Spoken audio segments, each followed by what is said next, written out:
Common Sense by Thomas Paine. Introduction and Preface. Introduction. Perhaps the sentiments contained in the following pages are not yet sufficiently fashionable to procure them general favor. A long habit of not thinking a thing wrong gives it a superficial appearance of being right, and raises at first a formidable outcry in defense of custom. But the tumult soon subsides. Time makes more converts than reason. As a long and violent abuse of power is generally the means of calling the right of it in question, and in matters too which might never have been thought of, had not the sufferers been aggravated into the inquiry; and as the King of England hath undertaken in his own right to support the Parliament in what he calls theirs, and as the good people of this country are grievously oppressed by the combination, they have an undoubted privilege to inquire into the pretensions of both, and equally to reject the usurpations of either. In the following sheets the author hath studiously avoided every thing which is personal among ourselves. Compliments as well as censure to individuals make no part thereof. The wise and the worthy need not the triumph of a pamphlet, and those whose sentiments are injudicious or unfriendly will cease of themselves unless too much pains are bestowed upon their conversion. The cause of America is in a great measure the cause of all mankind. Many circumstances have and will arise which are not local but universal, and through which the principles of all lovers of mankind are affected, and in the event of which their affections are interested. The laying of a country desolate with fire and sword, declaring war against the natural rights of all mankind, and extirpating the defenders thereof from the face of the earth, is the concern of every man to whom nature hath given the power of feeling, of which class, regardless of party censure, is the author. Postscript to the Preface in the third edition. P.S. The publication of this new edition hath been delayed, with a view of taking notice, had it been necessary, of any attempt to refute the doctrine of independence. As no answer hath yet appeared, it is now presumed that none will, the time needful for getting such a performance ready for the public being considerably past. Who the author of this presentation is wholly unnecessary to the public, as the object for attention is the doctrine itself, not the man. Yet it may not be unnecessary to say that he is unconnected with any party, and under no sort of influence, public or private, but the influence of reason and principle. Philadelphia, February 14th, 1776. Chapter 1. Of the origin and design of government in general, with concise remarks on the English Constitution. Some writers have so confounded society with government as to leave little or no distinction between them, whereas they are not only different, but have different origins. Society is produced by our wants, and government by wickedness. The former promotes our happiness positively by uniting our affections, the latter negatively by restraining our vices. The one encourages intercourse, the other creates distinctions. The first is a patron, the last a punisher. Society in every state is a blessing, but government, even in its best state, is but a necessary evil; in its worst state, an intolerable one. For when we suffer, or are exposed to the same miseries by a government which we might expect in a country without government, our calamity is heightened by reflecting that we furnish the means by which we suffer. Government, like dress, is the badge of lost innocence. The palaces of kings are built on the ruins of the bowers of paradise. But where the impulses of conscience clear, uniform, and irresistibly obeyed, man would need no other lawgiver, but that not being the case, he finds it necessary to surrender up a part of his property to furnish means for the protection of the rest.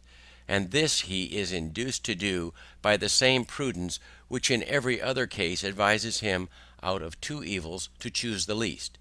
Wherefore, security being the true design and end of government, it unanswerably follows, that whatever form thereof appears most likely to insure it to us, with the least expense and greatest benefit is preferable to all others. In order to gain a clear and just idea of the design and end of government, let us suppose a small number of persons settled in some sequestered part of the earth, unconnected with the rest. They will then represent the first peopling of any country, or of the world. In the state of natural liberty, society will be their first thought. A thousand motives will excite them hitherto. The strength of one man is so unequal to his wants, and his mind so unfitted for perpetual solitude, that he is soon obliged to seek assistance and relief of another, who in his turn requires the same. 4 or 5 united would be able to raise a tolerable dwelling in the midst of a wilderness, but one man might labour out of the common period of his life, without accomplishing anything. When he had felled his timber he could not remove it, nor erect it after it was removed. Hunger in the meantime would urge him from his work, and every different want call him a different way. Disease, nay even misfortune, would be death. For though neither might be mortal, yet either would disable him from living, and reduce him to a state in which he might rather be said to perish than to die. This necessity, like a gravitating power, would soon form our newly arrived emigrants into society, the reciprocal blessing of which would supersede and render the obligations of law and government unnecessary, while they remained perfectly just to each other. But as nothing but heaven is impregnable to vice, it will unavoidably happen, that in proportion as they surmount the first difficulties of emigration, which bound them together in a common cause, they will begin to relax in their duty and attachment to each other, and this remissness will point out the necessity of establishing some form of government to supply the defect of moral virtue. Some convenient tree will afford them a state house, under the branches of which the whole colony may assemble to deliberate on public matters. It is more than probable that their first laws will have the title only of regulations, and be enforced by no other penalty than public disesteem. In this first parliament every man, by natural right, will have a seat. But as the colony increases, the public concerns will increase likewise, and the distance at which the members may be separated will render it too inconvenient for all of them to meet on every occasion as at first, when their number was small, their habitations near, and the public concerns few and trifling.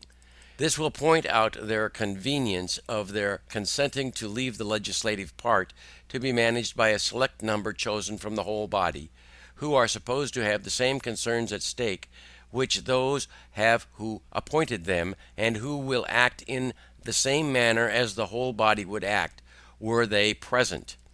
If the colony continues increasing, it will become necessary to augment the number of the representatives, and that the interest of every part of the colony may be attended to.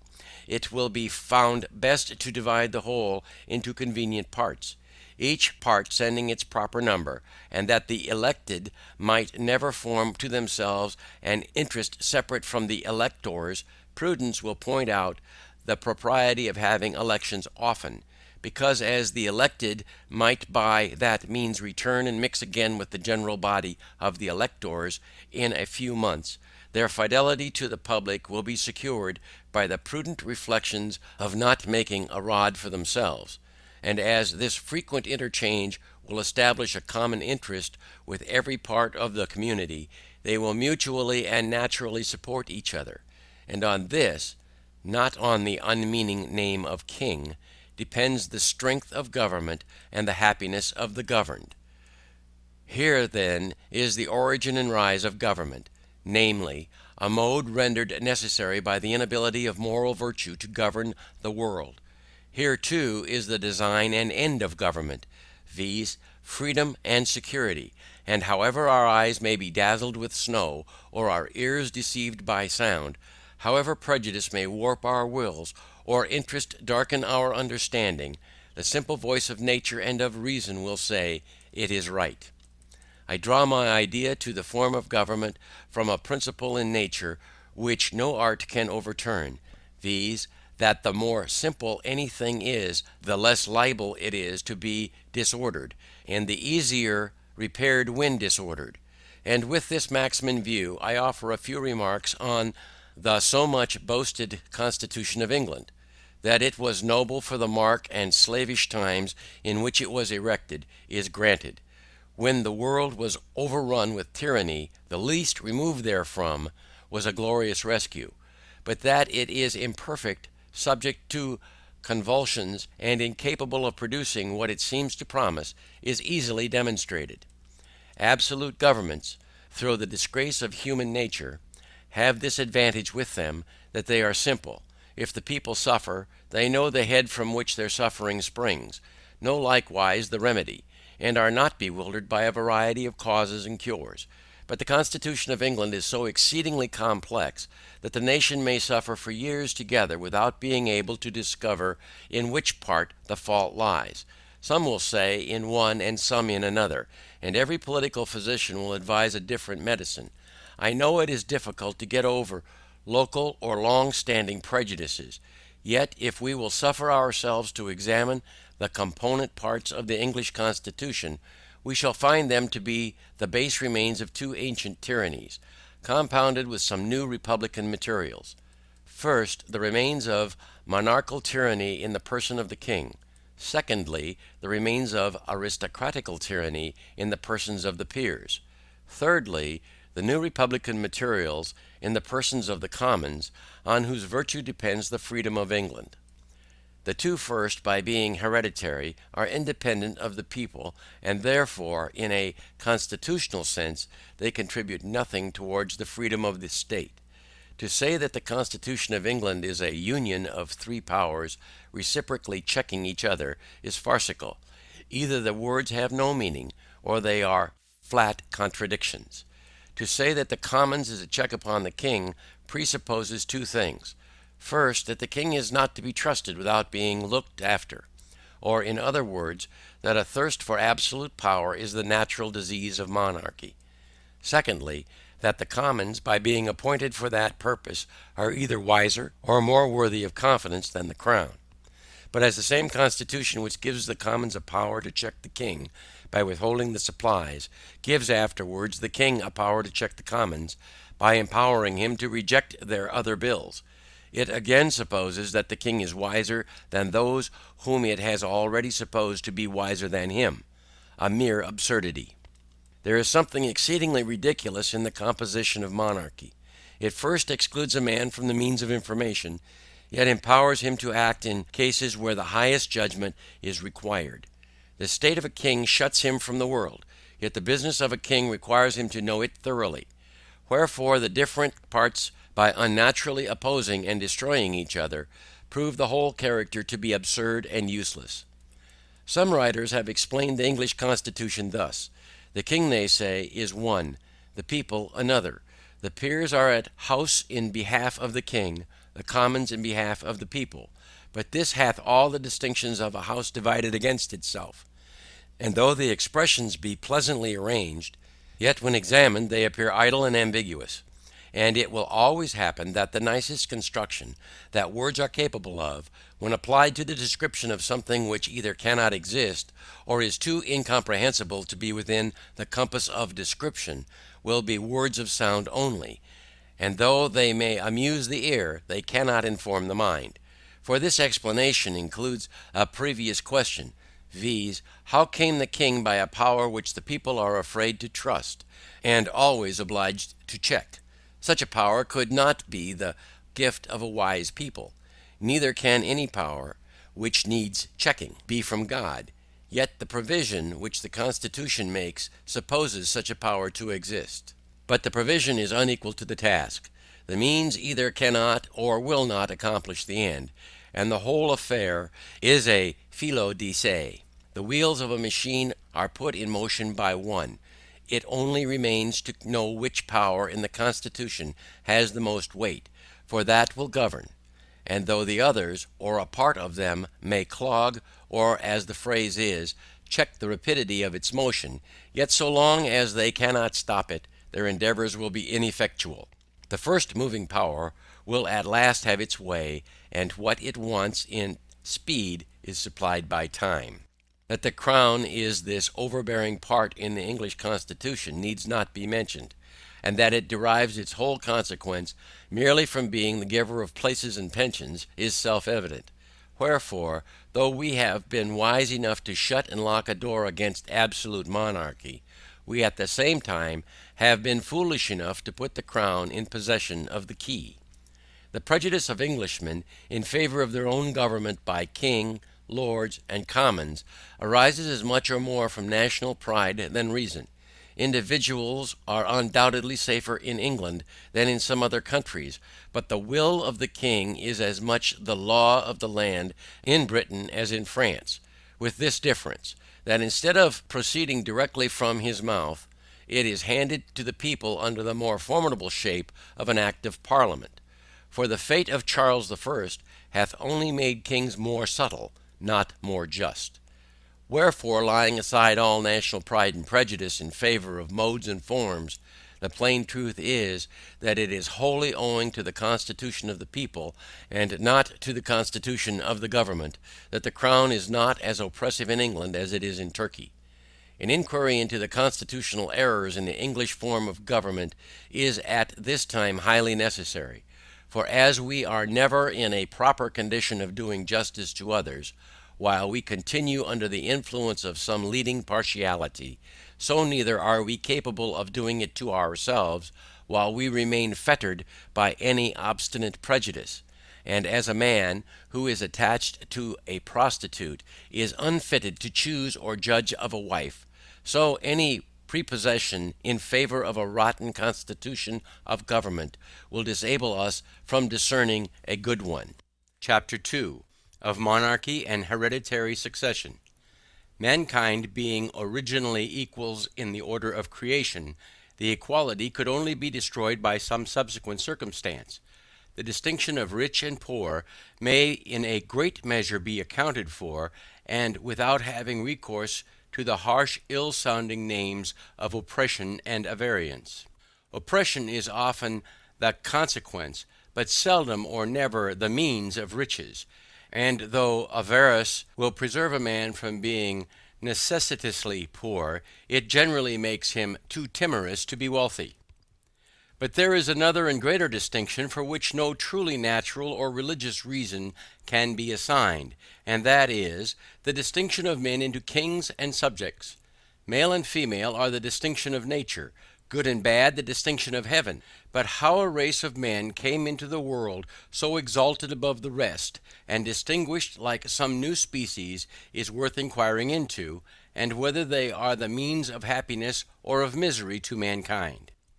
In the early ages of the world, according to the Scripture chronology, there were no kings, the consequence of which was there were no wars. It is the pride of kings which throw mankind into confusion. Holland without a king hath enjoyed more peace for this last century than any of the monarchical governments in Europe. Antiquity favours the same remark. For the quiet and rural lives of the first patriarchs hath a happy something in them, which vanishes away when we come to the history of the Jewish royalty. Government by kings was first introduced into the world by the heathens, from whom the children of Israel copied the custom. It was the most prosperous invention the devil ever set on foot for the promotion of idolatry. The heathens paid divine honors to their deceased kings, and the Christian world hath improved upon the plan by doing the same to their living ones. How impious is the title of sacred majesty applied to a worm, who in the midst of his splendor is crumbling into dust. As the exalting one man so greatly above the rest cannot be justified on the equal rights of nature, so neither can it be defended on the authority of Scripture. For the will of the Almighty, as declared by Gideon and the prophet Samuel, expressly disapproves of government by kings.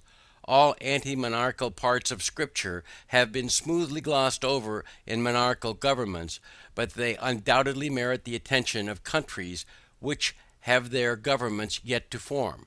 Render unto Caesar the things which are Caesar's, is the Scripture doctrine of courts, yet it is no support of a monarchical government, for the Jews that at that time were without a king, and in a state of vassalage to the Romans.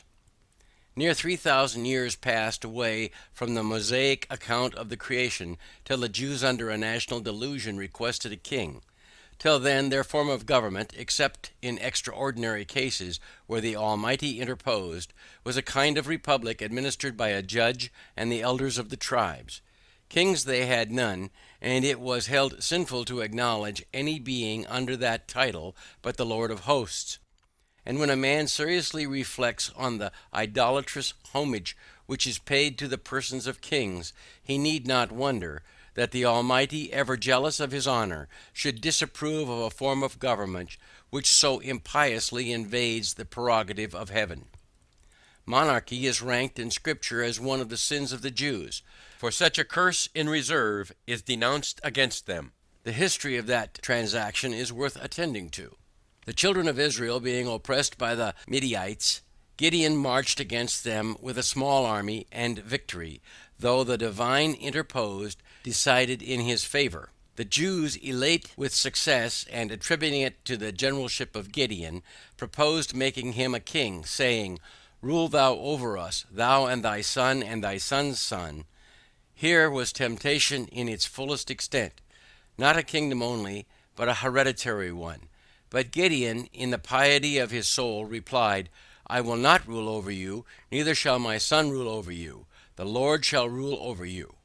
Words need not be more explicit. Gideon doth not decline the honor, but denieth their right to give it. Neither doth he compliment them in inventing declarations of his thanks, but in the positive style of a prophet charges them with disaffection to their proper sovereign, the King of heavens. About 130 years after this, they fell again into the same error. The hankering which the Jews had for the idolatrous custom of the heathens is something exceedingly unaccountable, but so it was, that laying hold of the misconduct of Samuel's two sons, who were entrusted with some secular concerns, they came in an abrupt and clamorous manner to Samuel, saying, "Behold, thou art old, and thy sons walk not in thy ways. Now make us a king to judge us like all the other nations." And here we cannot but observe that their motives were bad, viz., that they might be like unto other nations, in other words, the heathens, whereas their true glory lay in being as much unlike them as possible. But the thing displeased Samuel when they said, "Give us a king to judge us." And Samuel prayed unto the Lord, and the Lord said unto Samuel, "Hearken to the voice of the people in all that they say unto thee, for they have not rejected thee, but they have rejected me, that I should not reign over them, according to all the works which they have done since the day that I brought them up out of Egypt, even into this day, whereon they have forsaken me, and served other gods. So do they also unto thee. Now therefore hearken unto their voice, howbeit protest solemnly unto them, and show them the manner of the kings that shall reign over them." In other words, not of any particular king, but the general manner of the kings of the earth, whom Israel was so eagerly copying after. And notwithstanding the great distance of time and difference of manners, the character is still in fashion. And Samuel told all the words of the Lord unto the people that asked of him a king. And he said, "This shall be the manner of the king that shall reign over you. He will take your sons and appoint them for himself, for his chariots, and to be his horsemen, and some shall run before his chariots." This description agrees with the present mode of impressing men. "And he will appoint him captains over thousands and captains over fifties, and will set them to ear his ground, and to read his harvest, and to make his instruments of war, and instruments of his chariots. And he will take your daughters to be confectionaries, and to be cooks, and to be bakers." This describes the expense and luxury as well as the oppression of kings. "And he will take your fields and your olive yards, even the best of them, and give them to his servants. And he will take the tenth of your feed and of your vineyards, and give them to his officers and to his servants." By which we see that bribery, corruption, and favoritism are the standing vices of kings. And he will take the 10th of your men servants, and your maid servants, and your goodliest young men, and your asses, and put them to his work. And he will take the 10th of your sheep, and ye shall be his servants. And ye shall cry out in that day because of your king which ye shall have chosen, and the Lord will not hear you in that day. This accounts for the continuation of monarchy. Neither do the characters of the few good kings which have lived since either sanctify the title or blot out the sinfulness of the origin. The high encomium given of David takes no notice of him officially as a king, but only as a man after God's own heart. Nevertheless, the people refused to obey the voice of Samuel, and they said, Nay, but we will have a king over us, that we may be like all the nations, and that our king may judge us, and go out before us, and fight our battles. Samuel continued to reason with them, but to no purpose. He set before them their ingratitude, but all would not avail. And seeing them fully bent on their folly, he cried out, I will call unto the Lord, and he shall send thunder and rain, which then was a punishment, being in the time of wheat harvest, that ye may perceive and see that your wickedness is great, which ye have done in the sight of the Lord, in asking you a king.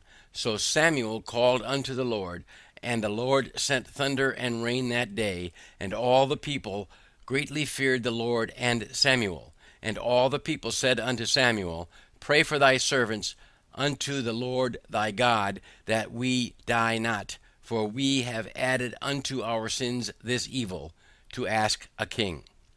These portions of Scripture are direct and positive. They admit of no equivocal construction.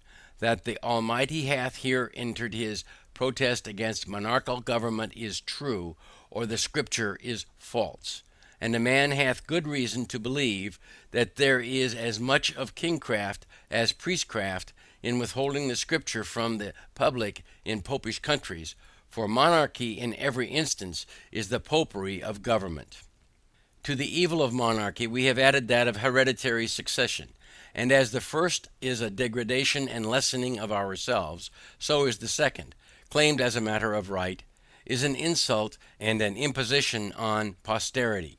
For all men being originally equals, no one by birth could have a right to set up his own family in perpetual preference to all others forever. And though himself might deserve some decent respect of honors of his contemporaries, yet his descendants might be far too unworthy to inherit them. One of the strongest natural proofs of the folly of hereditary right in kings is, that the nature disapproves it. Otherwise she would not so frequently turn it into ridicule by giving mankind an ass for a lion.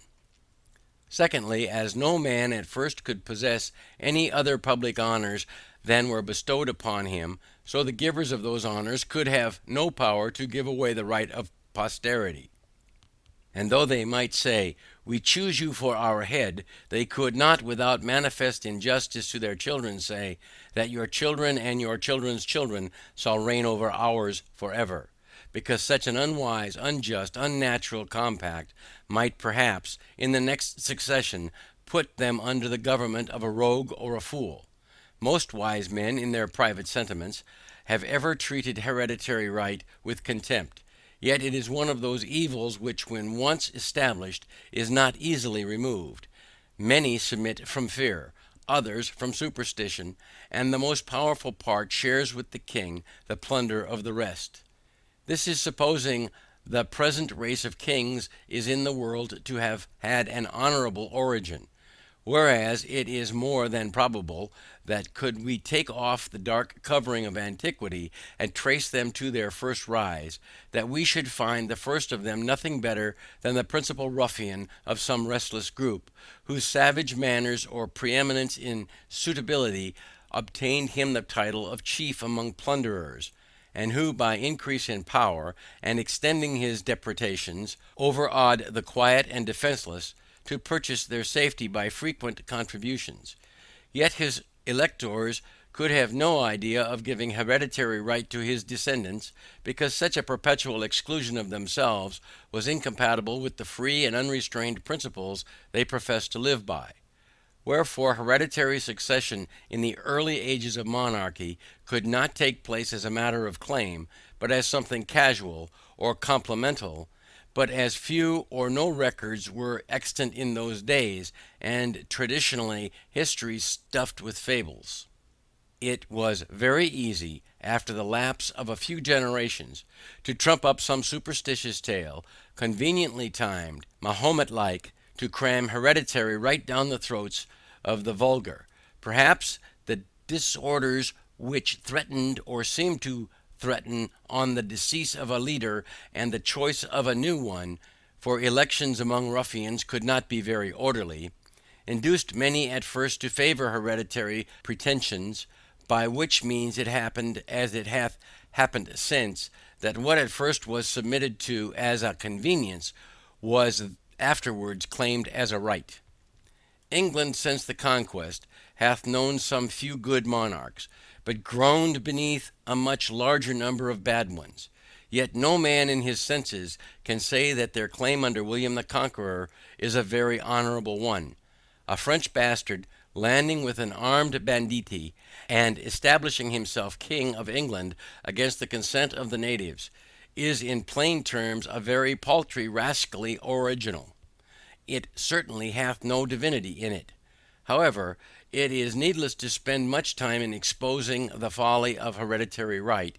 If there are any so weak as to believe it, let them promiscuously worship the ass and lion and welcome. I shall neither copy their humility nor disturb their devotion. Yet I should be glad to ask how they suppose kings came at first. The question admits but of three answers, viz. Either by lot, by election, or by usurpation. If the first king was taken by lot, it establishes a precedent for the next, which excludes hereditary succession. Saul was by lot, yet the succession was not hereditary. Neither does it appear from that transaction there was any intention it ever should. If the first king of any country was by election, that likewise establishes a precedent for the next. For to say that the right of all future generations is taken away by the act of the first electors in their choice not only of a king, but of a family of kings forever, hath no parallel in or out of Scripture but the doctrine of original sin, which supposes the free will of all men lost in Adam. And from such comparison, and it will admit of no other, hereditary succession can derive no glory. For as in Adam all sinned, and as in the first electors all men obeyed, as in the one all mankind were subjected to Satan, and in the other to sovereignty.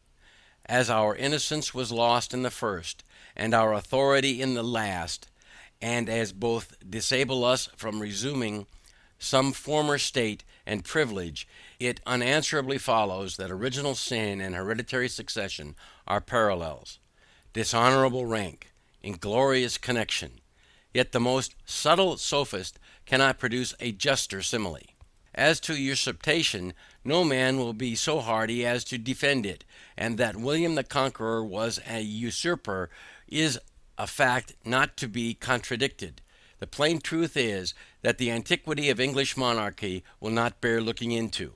But it is not so much the absurdity as the evil of hereditary succession which concerns mankind. Did it ensure a race of good and wise men, it would have the seal of divine authority. But as it opens the door to the foolish, the wicked, and the improper, it hath in the nature of oppression. Men who look upon themselves born to reign and others to obey, soon grow insolent. Selected from the rest of mankind, their minds are early poisoned by importance, and the world they act in differs so materially from the world at large, that they have but little opportunity of knowing its true interests, and when they succeed to the government are frequently the most ignorant and unfit of any throughout the dominions. Another evil which attends hereditary succession is, that the throne is subject to be possessed by a minor at any age. all which time the regency, acting under the cover of a king, have every opportunity and inducement to betray their trust. The same national misfortune happens when a king, worn out with age and infirmity, enters the last stage of human weakness. In both these cases the public becomes a prey to every miscreant, who can temper successfully with the follies either of age or infancy. The most plausible plea which hath ever offended in favor of hereditary succession is, that it preserves a nation from civil wars; and were this true, it would be weighty, whereas it is the most barefaced falsity ever imposed upon mankind. The whole history of England disowns the fact. 30 kings and 2 minors have reigned in the distracted kingdom since the conquest, in which time there have been, including the Revolution, no less than 8 civil wars and 19 rebellions. Wherefore, instead of making for peace, it makes against it, and destroys the very foundation it seems to stand on. The contest for monarchy and succession between the houses of York and Lancaster laid England in a scene of blood for many years. 12 pitched battles, besides skirmishes and sieges, were fought between Henry and Edward. Twice was Henry prisoner to Edward, who in his turn was prisoner to Henry. And so uncertain is the fate of war and the temper of a nation, when nothing but personal matters are the ground of a quarrel, that Henry was taken in triumph from a prison to a palace, and Edward obliged to fly from a palace to a foreign land. Yet, as sudden transitions of temper are seldom lasting, Henry in his turn was driven from the throne, and Edward recalled to succeed him, the Parliament always following the strongest side. This contest began in the reign of Henry the Sixth, and was not entirely extinguished till Henry the Seventh, in whom the families were united, including a period of 67 years, viz. from 1422 to 1489. In short, monarchy and succession have laid, not this or that kingdom only, but the world in blood and ashes. 'Tis a form of government which the word of God bears testimony against, and blood will attend it. If we inquire into the business of a king, we shall find that in some countries they have none, and after sauntering away their lives without pleasure to themselves or advantage to the nation, withdraw from the scene, and leave their successors to tread the same idle round. In absolute monarchies, the whole weight of business, civil and military, lies on the king. The children of Israel, in their request for a king, urged this plea, that he may judge us, and go out before us, and fight our battles. But in countries where he is neither a judge nor a general, as in England, a man would be puzzled to know what is his business. The nearer any government approaches to a republic, the less business there is for a king. It is somewhat difficult to find a proper name for the government of England. Sir William Meredith calls it a republic, but in its present state it is unworthy of the name, because the corrupt influence of the crown, by having all the places in its disposal, hath so effectually swallowed up the power, and eaten out the virtue of the House of Commons, the republican part in the Constitution, that the government of England is nearly as monarchical as that of France or Spain. Men fall out with names without understanding them, for it is the republican and not the monarchical part of the Constitution of England which Englishmen glory in, viz. the liberty of choosing an House of Commons from out of their own body. And it is easy to see, when republican virtue fails, slavery ensues. Why is the Constitution of England sickly, but because monarchy hath poisoned the republic, the crown hath engrossed the commons? In England a king hath little more to do than to make war and give away places, which in plain terms is to impoverish the nation and set it together by the ears. A pretty business indeed for a man to be allowed 800,000 sterling a year for, and worshipped into the bargain. Of more worth is one honest man to society, and in the sight of God, than all the crowned ruffians that ever lived. Chapter 3. Thoughts on the present state of American affairs. Part 1. In the following pages I offer nothing more than simple facts, plain arguments, and common sense, and have no other preliminaries to settle with the reader than that he will divest himself of prejudice and prepossession, and suffer his reason and his feelings to determine for themselves, that he will put on, or rather that he will not put off, the true character of a man, and generously enlarge his views beyond the present day. Volumes have been written on the subject of the struggle between England and America. Men of all ranks have embarked on the controversy from different motives and with various designs, but all have been ineffectual, and the period of debate is closed. Arms, as the last resource, decide the contest. The appeal was the choice of the king, and the continent hath accepted the challenge. It hath been reported of the late Mr. Pelham, who though an able minister was not without his faults, that on his being attacked in the House of Commons on the score that his measures were only of a temporary kind, he replied, "They will last my time." Should a thought so fatal and unmanly possess the colonies in the present contest, the name of ancestors will be remembered by future generations with detestation. The sun never shined on a cause of greater worth. 'Tis not like the affair of a city, a country, a province, or a kingdom, but of a continent, of at least 1/8 part of the habitable globe. 'Tis not the concern of a day, a year, or an age. Posterity are virtually involved in the contest, and will be more or less affected, even to the end of time, by the proceedings now. Now is the seed time of continental union, faith, and honor. The least fracture now will be like a name engraved with the point of a pin on the tender rind of a young oak. The wound will enlarge with the tree, and posterity read in it full grown characters. By referring the matter from argument to arms, a new era for politics is struck, a new method of thinking hath arisen. All plans, proposals, etc., prior to the 19th of April, in other words, to the commencement of hostilities, are like the almanacs of the last year, which, though proper then, are superseded and useless now. Whatever was advanced by the advocates on either side of the question then, terminated in one and the same point, viz., a union with Great Britain. The only difference between the parties was the method of effectuating it, the one proposing force, the other friendship. But it hath so far happened that the first hath failed, and the second hath withdrawn her influence. As much hath been said of the advantages of reconciliation, which like an agreeable dream hath passed away and left us as we are. It is but right that we should examine the contrary side of the argument, and inquire into some of the many material injuries which these colonies sustain and always will sustain by being connected with and dependent upon Great Britain. To examine that connection and dependence on the principles of nature and common sense, to see what we have to trust to if separated, and what we are to expect if dependent. I have heard it asserted by some, that as America hath flourished under the former connection with Great Britain, that the same connection is necessary towards her future happiness, and will always have the same effect. Nothing can be more fallacious than this kind of argument. We may as well assert that because a child has thrived upon milk, that it is never to have meat, or that the first 20 years of our lives is to become precedent for the next 20.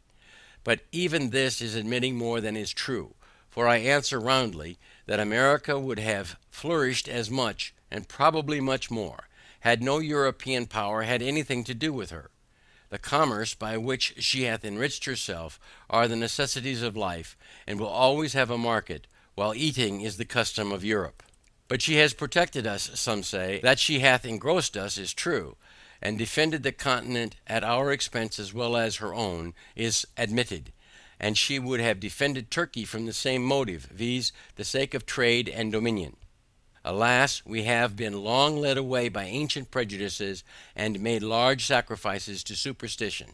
We have boasted the protection of Great Britain, without considering that her motive was interest, not attachment; that she did not protect us from our enemies on our account, but from her enemies on her own account; from those who had no quarrel with us on any other account, and who will always be our enemies on the same account.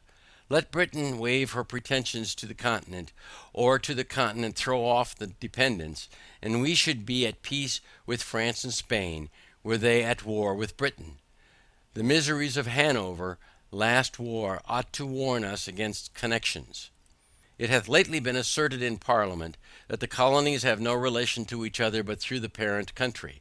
In other words, that Pennsylvania and the Jerseys, and so on for the rest, are sister colonies by way of England. This is certainly a very roundabout way of proving relationship, but it is the nearest and only true way of proving enemyship, if I may so call it. France and Spain never were, nor perhaps ever will be, our enemies as Americans, but as our being the subject of Great Britain. Yet Britain is the parent country, some say. Then the more shame upon her conduct. Even brutes do not devour their young, nor savages make war upon their families. Wherefore the assertion, if true, turns to her reproach.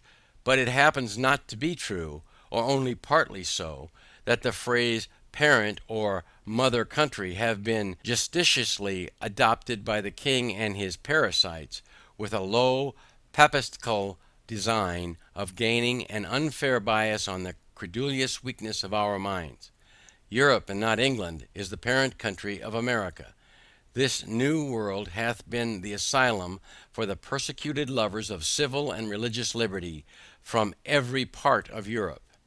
Hither have they fled, not from the tender embraces of the mother, but from the cruelty of the monster.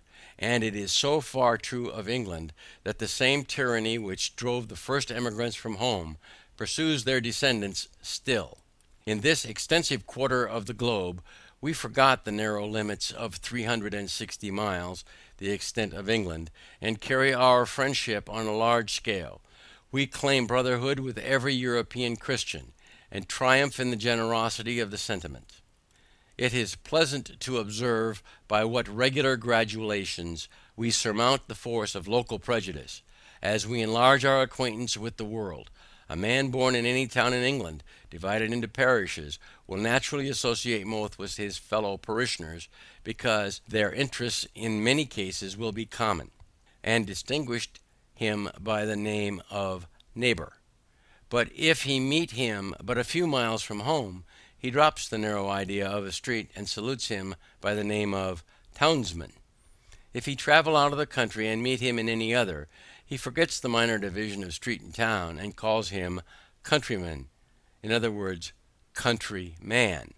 But if in their foreign excursions they should associate in France or any other part of Europe, their local remembrance would be enlarged to that of Englishmen, and by a just parity of reasoning, all Europeans meeting in America or any other quarter of the globe are countrymen, for England, Holland, Germany, or Sweden, when compared with the whole, stand in the same place on the larger scale, which the division of street, town, and country do on the smaller ones.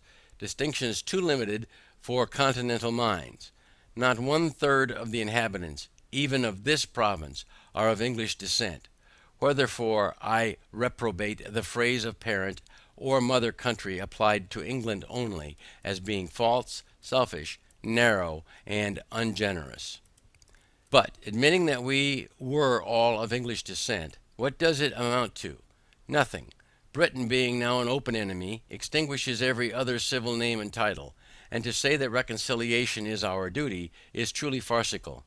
The first king of England of the present line, William the Conqueror, was a Frenchman, and half the peers of England are descendants from the same country. Wherefore, by the same method of reasoning, England ought to be governed by France. Much hath been said of the united strength of Britain and the colonies, that in conjunction they might bid defiance to the world. But this is mere presumption. The fate of war is uncertain, neither do the expressions mean anything, for this continent would never suffer itself to be drained of inhabitants to support the British arms in either Asia, Africa, or Europe. Besides, what have we to do with setting the world at defiance? Our plan is commerce, and that, well attended to, will secure us the peace and friendship of all Europe, because it is the interest of all Europe to have America a free port. Her trade will always be a protection, and her barrenness of gold and silver secure her from invaders. I challenge the warmest advocate for reconciliation to show a single advantage that this continent may reap by being connected with Great Britain. I repeat the challenge, not a single advantage is derived. Our corn will fetch its price in any market in Europe, and our imported goods must be paid for, buy them where we will.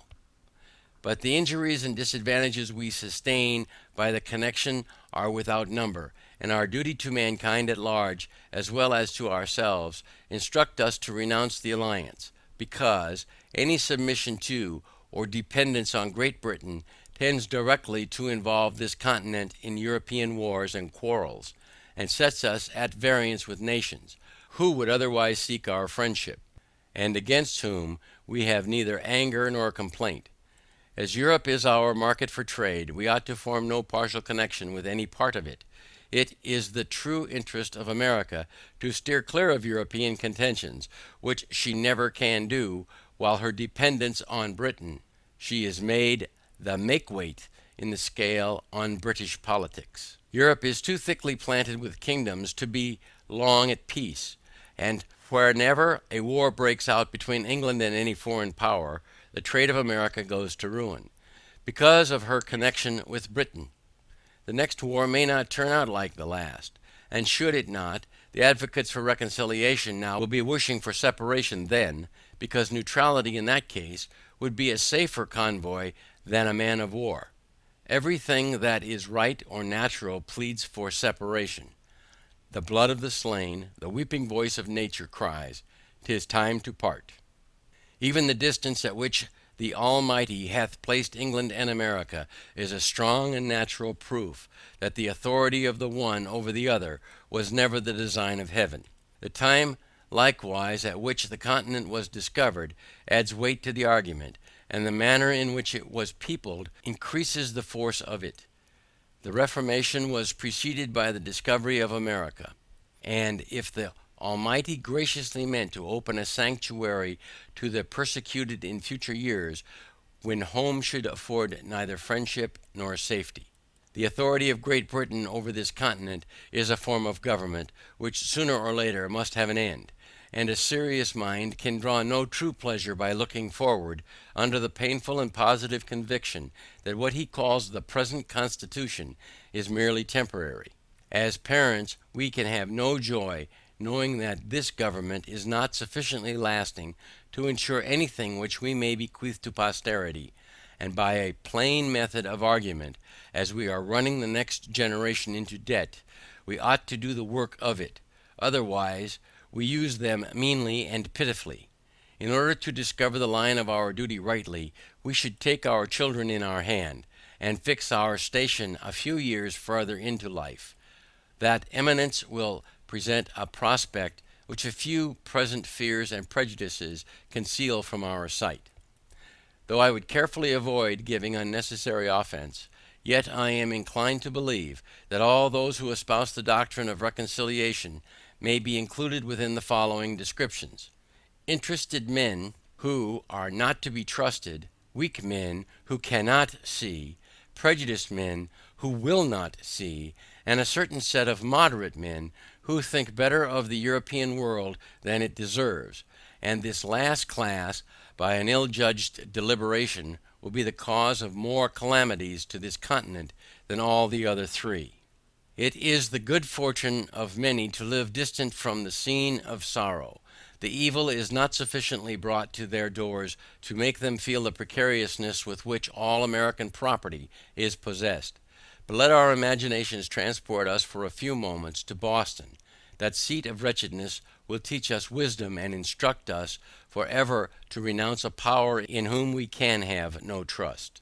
The inhabitants of that unfortunate city, who but a few months ago were in ease and affluence, have now no other alternative than to stay and starve, or turn out to beg. Endangered by the fire of their friends if they continue within the city, and plundered by the soldiery if they leave it. In their present condition, they are prisoners without the hope of redemption, and in a general attack for their relief, they would be exposed to the fury of both armies. Men of passive tempers look somewhat lightly over the offences of Britain, and, still hoping for the best, are apt to call out, "Come, come, we shall be friends again for all this." But examine the passions and feelings of mankind, bring the doctrine of reconciliation to the touchstone of nature, and then tell me whether you can thereafter love, honour, and faithfully serve the power that hath carried fire and sword into your land. If you cannot do all these, then are you only deceiving yourselves by your delay, bringing ruin upon posterity. Your future connection with Britain, whom you can neither love nor honour, will be forced and unnatural, and being formed only on the plane of present convenience, will in a little time fall to a relapse more wretched than the first. But if you say you can still pass the violations over, then I ask, hath your house been burnt? Hath your property been destroyed before your face? Are your wife and children destitute of a bed to lie on, or bread to live on? Have you lost a parent or a child by their hands, and yourself the ruined and wretched survivor? If you have not, then you are not a judge of those who have. But if you have, and still can shake hands with the murderers, then you are unworthy of the name of husband, father, friend, or lover.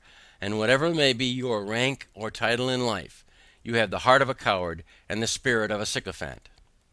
It is not inflaming or exaggerating matters, but trying them by those feelings and affections which nature justifies, and without which we should be incapable of discharging the social duties of life, or enjoying the felicities of it. I mean not to exhibit horror for the purpose of provoking revenge, but to awaken us from fatal and unmanly slumbers, that we may pursue determinately some fixed object. It is not in the power of Britain or of Europe to conquer America, if she do not conquer herself by delay and timidity. The present winter is worth an age if rightly employed, but if lost or neglected, the whole continent will partake of the misfortune, and there is no punishment which that man will not deserve, be he who, or what, or where he will, that may be the means of sacrificing a season so precious and useful. It is repugnant to reason, to the universal order of things, to all examples from former ages, to suppose that this continent can longer remain subject to any external power. The most sanguine in Britain does not think so. The utmost stretch of human wisdom cannot, at this time, compass a plan short of separation, which can promise the continent even a year's security. Reconciliation is now a fallacious dream. Nature hath deserted the connection, and art cannot supply her place. For, as Milton wisely expresses, never can true reconcilement grow where wounds of deadly hate have pierced so deep. Every quiet method for peace hath been ineffectual. Our prayers have been rejected with disdain, and only intended to convince us that nothing flatters vanity, or confirms obstinacy in kings, more than repeated petitioning, and nothing hath contributed more than that very measure to make the kings of Europe absolute. Witness Denmark and Sweden. Wherefore, since nothing but blows will do, for God's sake let us come to a final separation, and not leave the next generation to be cutting throats under the violated unmeaning names of parent and child. To say that they will never attempt it again is idle and illusionary. We thought so at the repeal of the Stamp Act, yet a year or two undeceived us, as well as we supposed that nations which have been once defeated will never renew the quarrel. As to government matters, it is not in the power of Britain to do this continent justice. The business of it will soon be too weighty and intricate to be managed with any tolerable degree of convenience by a power so distant from us, and so very ignorant of us. For if they cannot conquer us, they cannot govern us. To be always running 3,000 or 4,000 miles with a tale or a petition, waiting 4 or 5 months for an answer, which when obtained requires 5 or 6 more to explain it in, will in a few years be looked upon as folly and childishness. There was a time when it was proper, and there is a proper time for it to cease. Small islands, not capable of protecting themselves, are the proper objects for kingdoms to take under their care. But there is something very absurd in supposing a continent to be perpetually governed by an island. In no instance hath nature made the satellite larger than its primary planet. And as England and America, with respect to each other, reverses the common order of nature, it is evident they belong to different systems. England to Europe, America to itself. I am not induced by motives of pride, party, or resentment to espouse the doctrine of separation and independence. I am clearly, positively, and conscientiously persuaded that it is the true interest of this continent to be so, that everything short of that is mere patchwork, that it can afford no lasting felicity, that it is leaving the sword to our children and shirking back at a time when a little more, a little farther, would have rendered this continent the glory of the earth.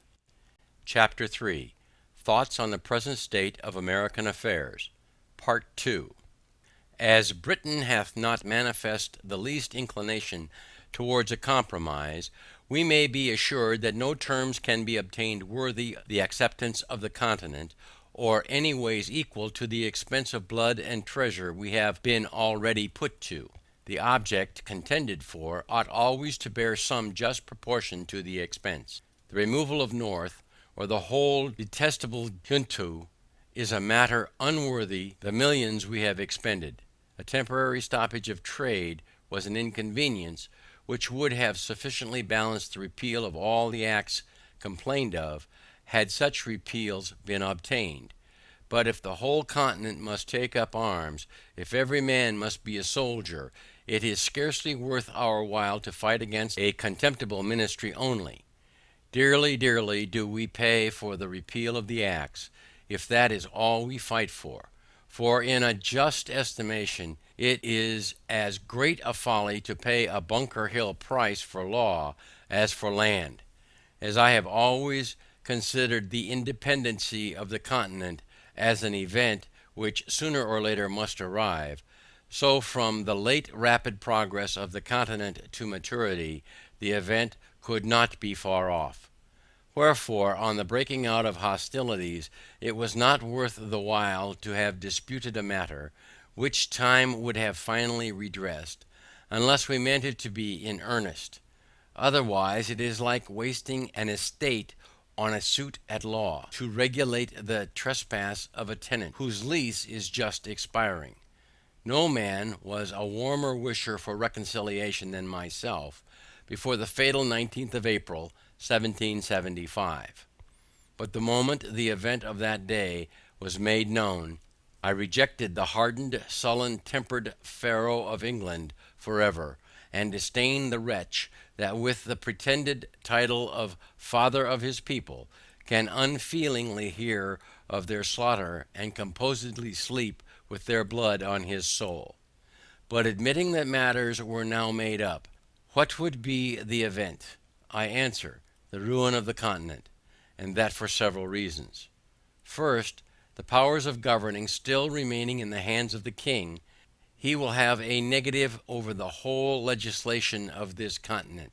And as he hath shown himself such an inveterate enemy to liberty, and discovered such a thirst for arbitrary power, is he, or is he not, a proper man to say to these colonies, you shall make no laws but what I please? And is there any inhabitant in America so ignorant as not to know that according to what is called the present Constitution, that this continent can make no laws but what the king gives it leave to? And is there any man so unwise as not to see that, considering what has happened, he will suffer no law to be made here but such as suits his purpose? He may be as ineffectually enslaved by the want of laws in America, as by submitting to laws made for us in England. After matters are made up, as it is called, can there be any doubt but the whole power of the crown will be exerted to keep this continent as low and humble as possible? Instead of going forward, we shall go backward, or be perpetually quarrelling or ridiculously petitioning. We are always greater than the king wishes us to be, and will he not thereafter endeavour to make us less? To bring the matter to one point, is the power who is jealous of our prosperity a proper power to govern us? Whoever says no to this question is an independent, for independency means no more than whether we shall make our own laws, or whether the king, the greatest enemy this continent hath, or can have, shall tell us there shall be no laws but such as I like. But the king, you will say, has a negative in England. The people there can make no laws without his consent. In point of right and good order, there is something very ridiculous that a youth of 21, which hath often happened, shall say to several millions of people, older and wiser than himself, I forbid this or that act of yours to be law. But in this place I decline this sort of reply, though I will never cease to expose the absurdities of it, and only answer, that England being the king's residence, and America not so, make quite another case. The king's negative here is 10 times more dangerous and fatal than it can be in England, for there he will scarcely refuse his consent to a bill for putting England into as strong a state of defense as possible, and in America he would never suffer such a bill to be passed. America is only a secondary object in the system of British politics. England consults the good of this country no farther than it answers her own purpose. Wherefore her own interest leads her to suppress the growth of ours in every case which doth not promote her advantage, or in the least interferes with it. A pretty state we should soon be in under such a second-hand government, considering what has happened.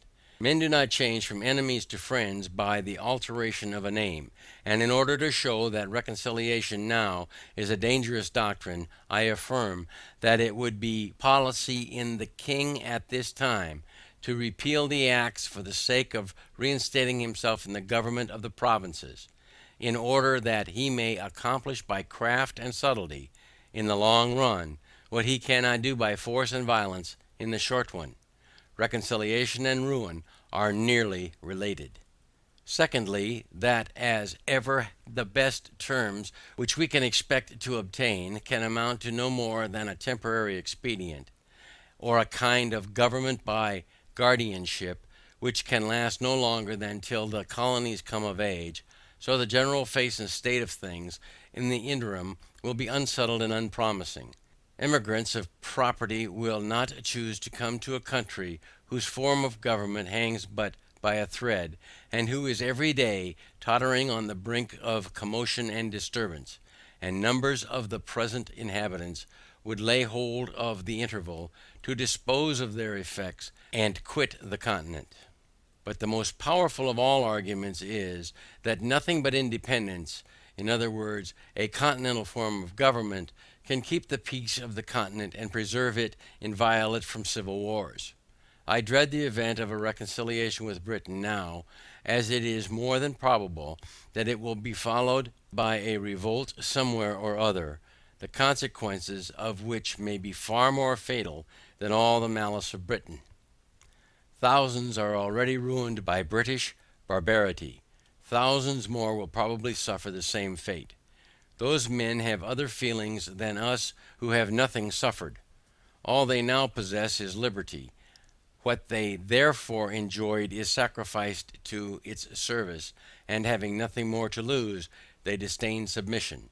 Besides, the general temper of the colonies toward a British government will be like that of a youth who is nearly out of his time. They will care very little about her, and a government which cannot preserve the peace is no government at all. And in that case we pay our money for nothing, and pray what is it that Britain can do, whose power will be wholly on paper, should a civil tumult break out the very day after reconciliation? I have heard some men say, many of whom I believe spoke without thinking, that they dreaded an independence, fearing that it would produce civil wars. It is but seldom that our first thoughts are truly correct. And that is the case here, for there are 10 times more to dread from a patched up connection than from independence. I make the sufferer's case my own, and I protest, that were I driven from house and home, my property destroyed, and my circumstances ruined, that as a man sensible of injuries, I could never relish the doctrine of reconciliation, or consider myself bound thereby. The colonies have manifested such a spirit of good order and obedience to continental government as is sufficient to make every reasonable person easy and happy on that head. No man can assign least pretence for his fears on any other ground than such are truly childish and ridiculous, viz., that one colony will be striving for superiority over another. Where there are no distinctions, there can be no superiority. Perfect equality affords no temptation. The republics of Europe are all, and we may say always, in peace. Holland and Switzerland are without wars, foreign or domestic. Monarchical governments, it is true, are never long at rest. The crown itself is a temptation to enterprising ruffians at home, and that degree of pride and insolence ever attendant on regal authority swells into a rupture with foreign powers, in instances where a republican government, by being formed on more natural principles, would negotiate the mistake. If there is any true cause of fear respecting independence, it is because no plan has yet been laid down. Men do not see their way out. Wherefore, as an opening into that business, I offer the following hints, at the same time modestly affirming that I have no other opinion of them myself than that they may be means of giving rise to something better. Could the straggling thoughts of individuals be collected, they would frequently form materials for wise and able men to improve into useful matter. Let the assemblies be annual, with a president only, the representation more equal, their business wholly domestic, and subject to the authority of a continental congress. Let each colony be divided into 6, 8, or 10 convenient districts, each district to send a proper number of delegates to Congress, so that each colony sent at least 30. The whole number in Congress will be least 390. Each Congress to sit and to choose a president by the following method. When the delegates are met, let a colony be taken from the whole 13 colonies by lot, after which let the whole Congress choose, by ballot, a president from out of the delegates of that province. In the next Congress, let a colony be taken by lot from 12 only, omitting that colony from which the president was taken in the former Congress, and so proceeding on until the whole 13 shall have had their proper rotation, in order that nothing may pass into the law but what is satisfactorily just, not less than 3/5 of the Congress to be called a majority. He that will promote discord under a government so equally formed as this, would have joined Lucifer in his revolt. But as there is a peculiar delicacy from whom or in what manner this business must first arise, and as it seems most agreeable and consistent that it should come from some intermediate body between the governed and the governors, that is, between the Congress and the people, let a continental conference be held in the following manner, and for the following purpose. A committee of 26 members of Congress, viz., 2 from each colony, 2 members for each house of assembly or provincial convention, and 5 representatives of the people at large, to be chosen at the capital city or town of each province, for and in behalf of the whole province, by as many qualified voters as shall think proper to attend from all parts of the province for that purpose, or, if more convenient, the representatives may be chosen in 2 or 3 of the most populous parts thereof. In this conference, thus assembled, will be united the 2 grand principles of business, knowledge and power. The members of Congress, assemblies, or conventions, by having had experience in national concerns, will be able and useful counselors, and the whole being empowered by the people, will have a truly legal authority.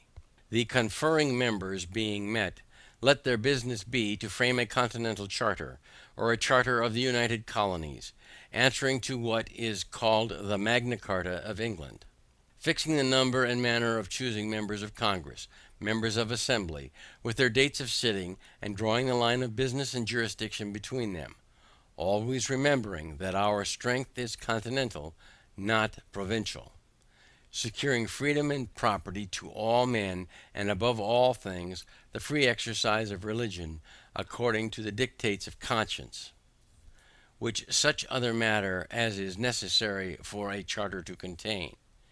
Immediately after which, the said conference to dissolve, and the bodies which shall be chosen conformable to the said charter to be legislators and governors of this continent for the time being, whose peace and happiness may God preserve. Amen.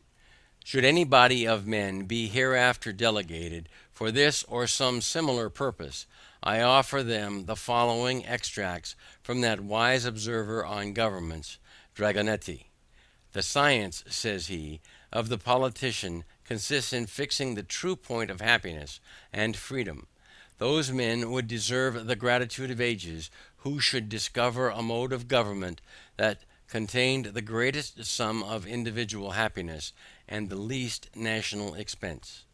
Dragonetti on Virtue and Rewards. But where, says some, is the King of America? I'll tell you, friend, he reigns above, and doth not make havoc of mankind like the royal brute of Britain.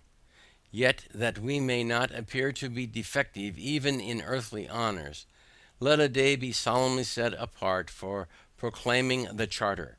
Let it be brought forth, placed on the divine law, the word of God. Let a crown be placed thereon, by which the world may know that, so far as we approve as monarchy, that in America the law is king. For as in absolute governments the king is law, so in free countries the law ought to be king, and there ought to be no other. But lest any ill use should afterward arise, let the crown at this conclusion of the ceremony be demolished, and scattered among the people whose right it is.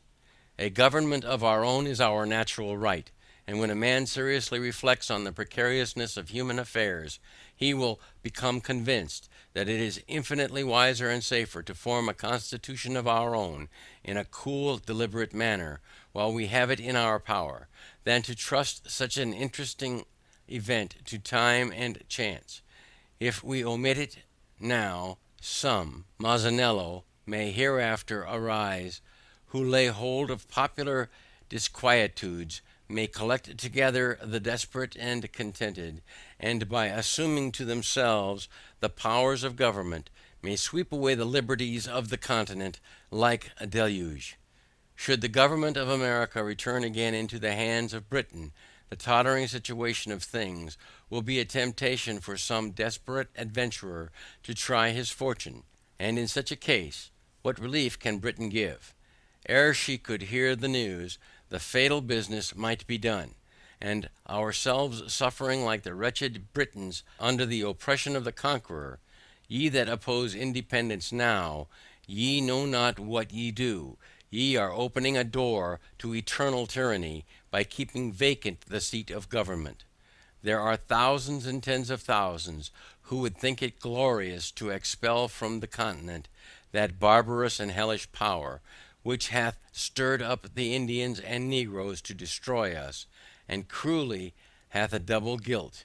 It is dealing brutally by us, and treacherously by them. To talk of friendship with those in whom our reason forbids us to have faith, and our affections, wounded through 1,000 pores, instructs us to detest, is madness and folly.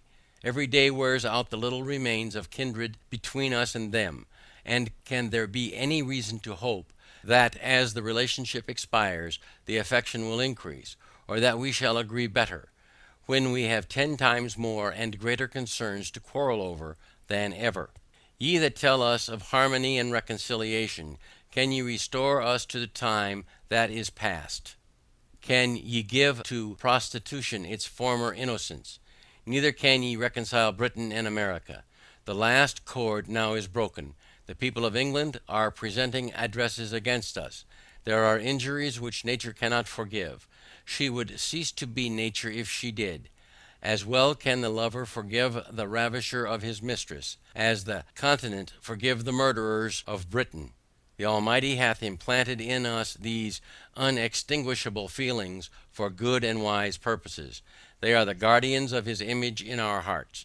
They distinguish us from the herd of common animals. The social compact would dissolve, and justice be extirpated from the earth, or have only a casual existence, were we callous to the touches of affection.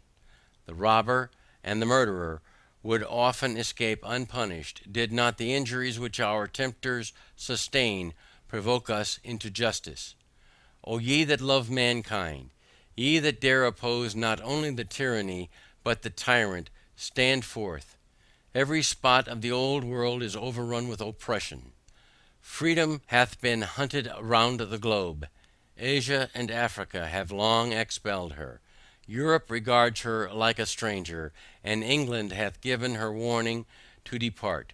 O receive the fugitive, and prepare in time an asylum for mankind. Chapter 4. Of the present ability of America, with some miscellaneous reflections. I have never met with a man, either in England or America, who hath not confessed his opinion that a separation between the countries would take place one time or other, and there is no instance in which we have shown less judgment than in endeavouring to describe what we call the ripeness or fitness of the continent for independence. As all men allow the measure, and vary only in their opinion of the time, let us, in order to remove mistakes, take a general survey of things, and endeavour, if possible, to find out the very time. But we need not go far. The inquiry ceases at once, for the time hath found us. The general concurrence, the glorious union of all things, prove the fact. It is not in numbers, but in unity, that our great strength lies. Yet our present numbers are sufficient to repel the force of all the world. The continent hath, at this time, the largest body of armed and disciplined men of any power under heaven, and is just arrived at the pitch of strength in which no single colony is able to support itself, and the whole, when united, can accomplish the matter, and either more or less than this might be fatal in its effects. Our land force is already sufficient, and as to naval affairs, we cannot be insensible that Britain could never suffer an American man of war to be built while the continent remained in her hands. Wherefore we should be no forwarder an 100 years hence in that branch than we are now, but the truth is we should be less so, because the timber of the country is every day diminishing, and that which will remain at least will be far off and difficult to procure. Were the continent crowded with inhabitants, her sufferings under the present circumstances would be intolerable. The more seaport towns we had, the more should we have both to defend and to lose. Our present numbers are so happily proportioned to our wants, that no man need be idle. The diminution of trade affords an army, and the necessities of an army create a new trade. Debts we have none, and whatever we may contract on this account will serve as a glorious memento to our virtue. Can we but leave posterity with a settled form of government, an independent constitution of its own, the purchase at any price will be cheap. But to expend millions for the sake of getting a few vile acts repealed, and routing the present military only, is unworthy the charge, and is using posterity with the utmost cruelty, because it is leaving them the great work to do, and a debt upon their backs, from which they derive no advantage. Such a thought is unworthy a man of honor, and is the true characteristic of a narrow heart and a peddling politician. The debt we may contract doth not deserve our regard, if the work be but accomplished. No nation ought to be without a debt. A national debt is a national bond, and when it bears no interest, is in no case a grievance. Britain is oppressed with a debt of upwards of 140 millions sterling, for which she pays upwards of 4 millions interest, and as a compensation for her debt, she has a large navy. America is without a debt, and without a navy, yet for the 20th part of the English national debt could have a navy as large again. The navy of England is not worth at this time more than 3 millions and a half sterling.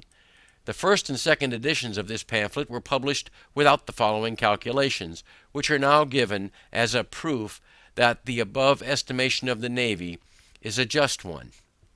From Ethics Naval History, Introduction.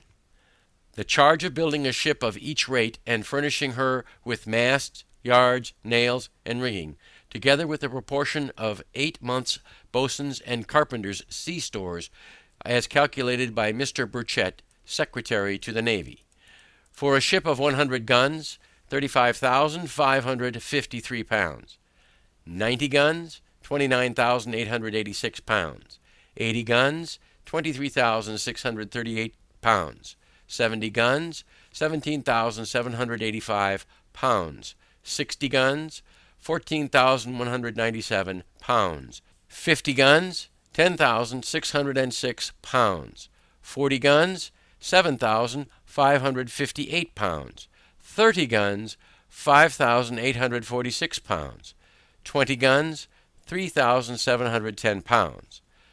And from hence it is easy to sum up the value, or cost rather, of the whole British Navy, which in the year 1757, when it was at its greatest glory, consisted of the following ships and guns: 6 ships, 100 guns, 35,553 pounds for one, 213,318 pounds for all.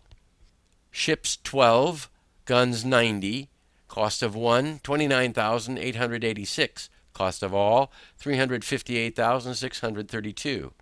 Ships 12, guns 80, cost of one, 23,638, cost of all, 283,656. Ships 43, guns 70, cost of one, 17,785, cost of all, 746,755. Ships 35, guns 60, cost of one, 14,197, cost of all, 496,895. Ships 40, guns 50, cost of one, 10,606, cost of all, 424,240. Ships 45, guns 40, cost of one, 7,558, cost of all, 340,110.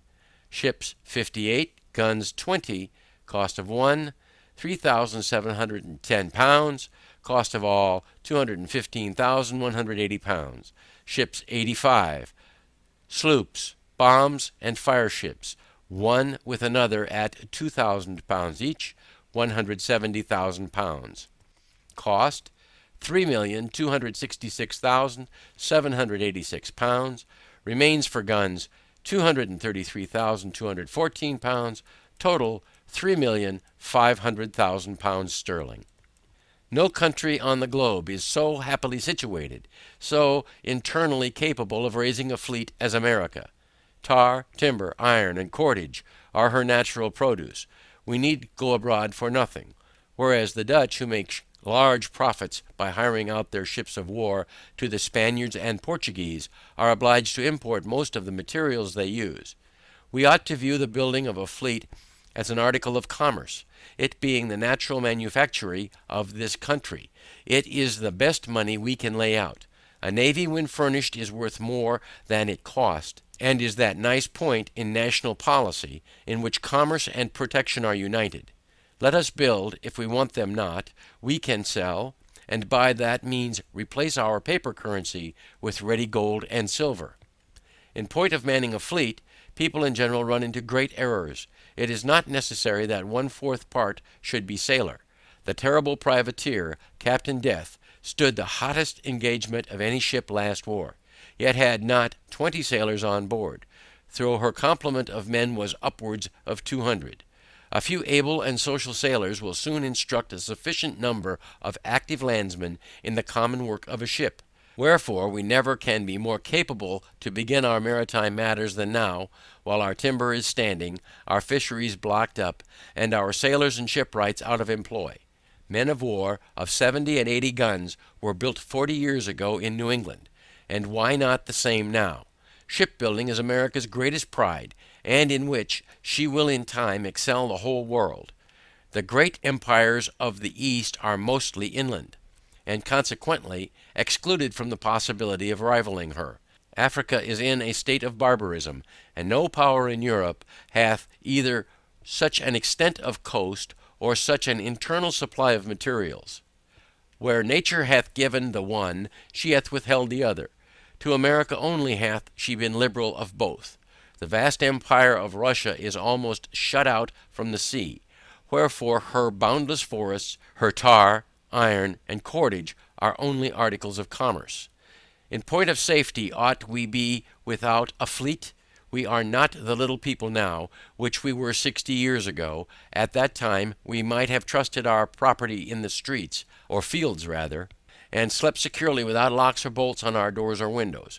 The case now is altered, and our methods of defense ought to improve with our increase of prosperity. A common pirate, 12 months ago, might have come up the Delaware, and laid the city of Philadelphia under instant contribution, for what sums he pleased, and the same might have happened to other places. Nay, any darling fellow, in a brig of 14 or 16 guns, might have robbed the whole continent, and carried off 500,000 of money. These are circumstances which demand our attention, and point out the necessity of naval protection. Some people will say, that after we have made it up with Britain, she will protect us. Can we be so unwise as to mean, that she shall keep a navy in our harbors for that purpose? Common sense will tell us, that the power which hath endeavored to subdue us, is of all others the most improper to defend us. Conquest may be effected under the pretence of friendship, and ourselves, after a long and brave resistance, be at last cheated into slavery. And if her ships are not to be admitted into our harbors, I would ask, how is she to protect us? A navy 3,000 or 4,000 miles off can be of little use, and on sudden emergencies none at all. Wherefore, if we must hereafter protect ourselves, why not do it for ourselves? Why do it for another? The English list of ships of war is long and formidable, but not a tenth part of them are in any time fit for service. Numbers of them not in being, yet their names are pompously continued in the list. If only a plank be left of the ship, and not a fifth part, of such as are fit for service, can be spared on any one station at any one time, the East and West Indies, Mediterranean, Africa, and other parts over which Britain extends her claim, make large demands upon her navy. From a mixture of prejudice and inattention, we have contracted a false notion respecting the navy of England, and have talked as if we should have the whole of it to encounter at once, and for that reason supposed that we must have one as large, which, not being instantly practicable, have been made use of by a set of distinguished Tories to discourage our beginning thereon. Nothing can be farther from the truth than this, for if America had only a 20th part of the naval force of Britain, she would be by far an overmatch for her, because, as we neither have nor claim any foreign dominion, our whole force could be employed on our own coast, where we should, in the long run, have 2 to 1 the advantage of those who had 3,000 or 4,000 miles to sail over, before they could attack us, and the same distance to return in order to refit and recruit. And although Britain by her fleet hath a check over our trade to Europe, we have as large a one over her trade to the West Indies, which, by laying in the neighborhood of the continent, is entirely at its mercy. Some method might be fallen on to keep up a naval force in time of peace, if we should not judge it necessary to support a constant navy.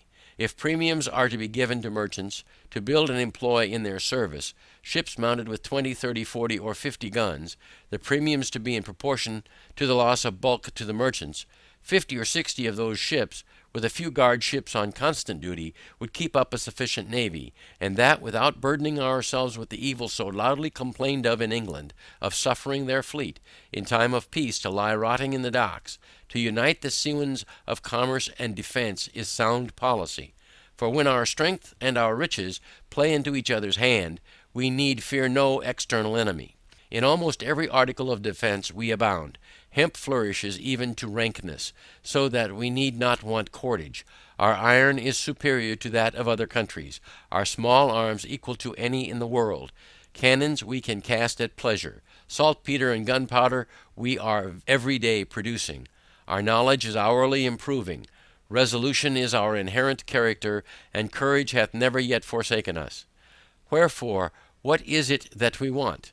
Why is it that we hesitate? From Britain we can expect nothing but ruin. If she is once admitted to the government of America again, this continent will not be worth living in. Jealousies will be always arising. Insurrections will be constantly happening. And who will go forth to quell them? Who will venture his life to reduce his own countrymen to a foreign obedience? The difference between Pennsylvania and Connecticut, respecting some unlocated lands, shows the insignificance of a British government, and fully proves that nothing but continental authority can regulate continental matters. Another reason why the present time is preferable to all others, is that the fewer our numbers are, the more land there is yet unoccupied, which instead of being lavished by the king on his worthless dependents, may be hereafter applied, not only to the discharge of the present debt, but to the constant support of government. No nation under heaven hath such an advantage as this. The infant state of the colonies, as it is called, so far from being against, is an argument in favor of independence. We are sufficiently numerous, and were we more so, we might be less united. It is a matter worthy of observation, that the more a country is peopled, the smaller their armies are. In military numbers, the ancients far exceeded the moderns, and the reason is evident, for trade being the consequence of population, men become too much absorbed thereby to attend to anything else. Commerce diminishes the spirit, both of patriotism and military defense, and history sufficiently informs us, that the bravest achievements are always accomplished in the non-age of a nation. With the increase of commerce, England hath lost its spirit. The city of London, notwithstanding its numbers, submits to continued insults with the patience of a coward. The more men have to lose, the less willing are they to venture. The rich are in general slaves to fear, and submit to courtly power with the trembling duplicity of a spaniel. Youth is the seed time of good habits, as well in nations as in individuals. It might be difficult, if not impossible, to form the continent into one government half a century hence. The vast variety of interests, occasioned by an increase of trade and population, would create confusion. Colony would be against colony. Each being able might scorn each other's assistance, and while the proud and foolish gloried in their little distinctions, the wise would lament that the union had not been formed before. Wherefore, the present time is the true time for establishing it. The intimacy which is contracted in infancy, and the friendship which is formed in misfortune are, of all others, the most lasting and unalterable. Our present union is marked with both these characters. We are young, and we have been distressed, but our concord hath withstood our troubles, and fixes a memorable era for posterity to glory in. The present time likewise is that particular time which never happens to a nation but once, viz., the time of forming itself into a government. Most nations have let slip the opportunity, and by that means have been compelled to receive laws from their conquerors instead of making laws for themselves. First they had a king, and then a form of government, whereas the articles or charter of government should be formed first, and men delegated to execute them afterwards. But from the errors of other nations let us learn wisdom, and lay hold to the present opportunity to begin government at the right end. When William the Conqueror subdued England, he gave them law at the point of the sword, and until we consent that the seat of government in America be legally and authoritatively occupied, we shall be in danger of having it filled by some fortunate ruffian, who may treat us in the same manner, and then where will be our freedom? Where our property? As to religion, I hold it to be the indispensable duty of all government to protect all conscientious professors thereof, and I know of no other business which government hath to do therewith. Let a man throw aside that narrowness of soul, that selfishness of principle, which the niggards of all professions are so unwilling to part with, and he will be at once delivered of his fears on that head. Suspicion is the companion of mean souls, and the bane of all good society. For myself, I fully and conscientiously believe that it is the will of the Almighty that there should be diversity of religious opinions among us. It affords a large field for our Christian kindness. Were we all of one way of thinking, our religious dispositions would want matter for probation. And on this liberal principle, I look on the various denominations among us to be like children of the same family, differing only in what is called their Christian names. I threw out a few thoughts on the property of a continental charter, for I only presume to offer hints, not plans. And in this place I take the liberty of rementioning the subject by observing that a charter is to be understood as a bond of solemn obligation, which the whole enters into, to support the right of every separate part, whether religion, personal freedom, or property. A firm bargain and a right reckoning make long friends. In a former page I likewise mentioned the necessity of a large and equal representation, and there is no political matter which more deserves our attention. A small number of electors, or a small number of representatives, are equally dangerous. But if the number of the representatives be not only small, but unequal, the danger is increased. As an instance of this, I mention the following. When the associators petition as before the House of Assembly of Pennsylvania, 28 members only were present. All the Bucks County members, being 8, voted against it, and had 7 of the Chester members done the same, this whole province had been governed by 2 counties only, and this danger it is always exposed to. The unwarrantable stretch, likewise, which that House made in their last sitting to gain an undue authority over the delegates of that province, ought to warn the people at large how they trust power out of their own hands.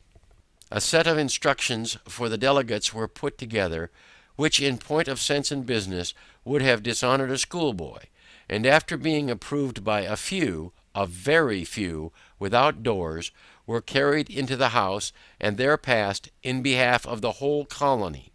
Whereas, did the whole colony know with what ill will that House hath entered on some necessary public measures, they would not hesitate a moment to think them unworthy of such a trust.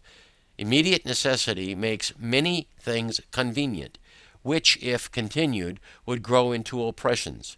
Expedience and right are different things. When the calamities of America required a consultation, there was no method so ready, or at that time so proper, as to appoint persons from the several houses of assembly for that purpose. And the wisdom with which they have proceeded hath preserved this continent from ruin. But as it is more than probable that we shall never be without a Congress, every well-wisher to good order must own that the mode for choosing members of that body deserves consideration. And I put it as a question to those who make a study of mankind, whether representation and election is not too great a power for one and the same body of men to possess. When we are planning for posterity, we ought to remember that virtue is not hereditary. It is from our enemies that we often gain excellent maxims, and are frequently surprised into reason by their mistakes. Mr. Cornwall, one of the Lords of the Treasury, treated the petition of New York Assembly with contempt, because that House, he said, consisted but of 26 members. Such trifling number, he argued, could not, with decency, be put for the whole. We thanked him for his involuntary honesty. To conclude, however strange it may appear to some, or however unwilling they may be to think so, matters not, but many strong and striking reasons may be given to show that nothing can settle our affairs so expeditiously as an open and determined declaration for independence, some of which are: first, it is the custom of nations, when any two are at war, for some other power not engaged in the quarrel, to step in as mediators, and to bring about the preliminaries of a peace. But while America calls herself the subject of Great Britain, no power, however well disposed she may be, can offer her mediation. Wherefore, in our present state, we may quarrel on for ever. Secondly, it is unreasonable to suppose that France or Spain will give us any kind of assistance, if we mean only to make use of that assistance for the purpose of repairing the breach, and strengthening the connection between Britain and America, because those powers would be sufferers by the consequences. Thirdly, while we profess ourselves the subjects of Britain, we must, in the eye of foreign nations, be considered as rebels. The precedent is somewhat dangerous to their race, for men to be in arms under the name of subjects. We, on the spot, can solve the paradox, but to unite resistance and subjugation requires an idea much too refined for the common understanding.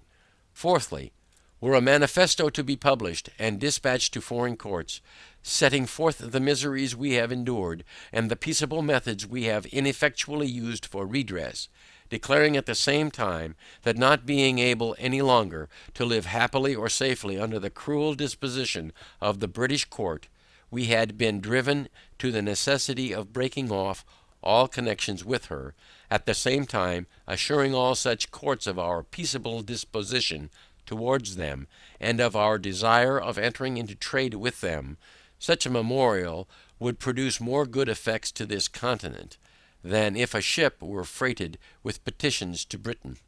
Under our present denomination of British subjects, we can neither be received nor heard abroad. The custom of all courts is against us, and will be so until, by an independence, we take rank with other nations. These proceedings may at first appear strange and difficult, but like all other steps which we have already passed over, will in a little time become familiar and agreeable, and, until an independence is declared, the continent will feel itself like a man who continues putting off some unpleasant business from day to day, yet knows it must be done, hates to set about it, wishes it over, and is continually haunted with the thoughts of his necessities. Note 1. Those who would fully understand of what great consequence a large and equal representation is to a state, should read Burgh's Political Disquisitions. Appendix. Since the publication of the first edition of this pamphlet, or rather on the same day on which it came out, the King's Speech made its appearance in this city, had the spirit of prophecy directed the birth of this production, it could not have brought it forth at a more seasonable juncture, or a more necessary time. The bloody mindedness of the one show the necessity of pursuing the doctrine of the other. Men read by way of revenge, and the speech, instead of terrifying, prepared a way for the manly principles of independence. Ceremony, and even silence, from whatever motive they may arise, have a hurtful tendency when they give the least degree of countenance to base and wicked performances. Wherefore, if this maxim be admitted, it naturally follows that the King's Speech, as being a piece of finished villainy, deserved, and still deserves, a general execration both by the Congress and the people.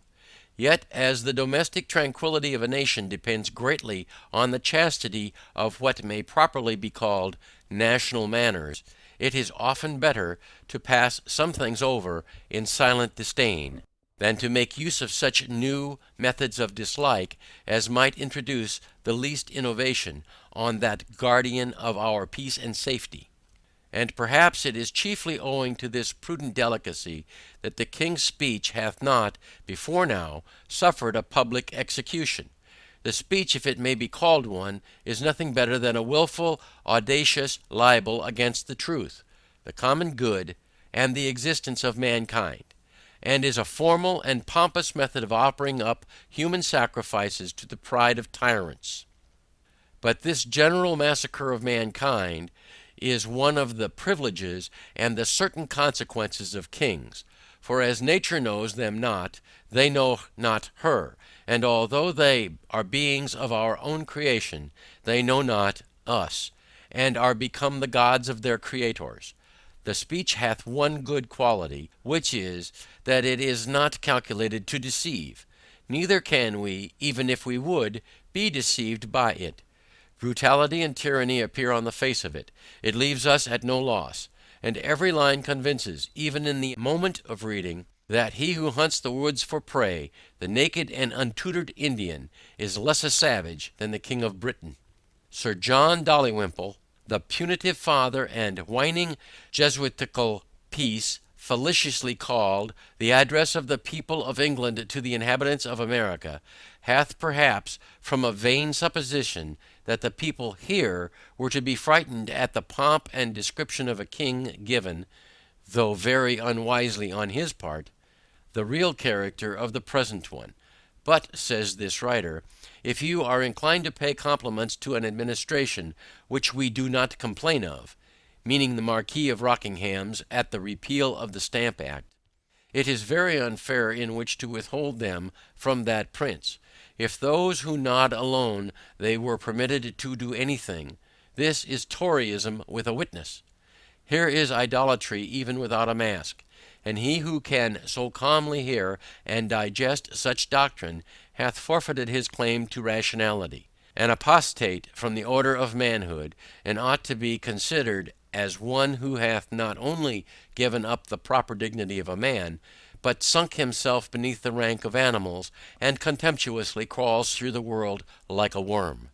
However, it matters very little now what the King of England either says or does. He hath wickedly broken through every moral and human obligation, trampled nature and conscience beneath his feet, and by a steady and constitutional spirit of insolence and cruelty, procured for himself a universal hatred.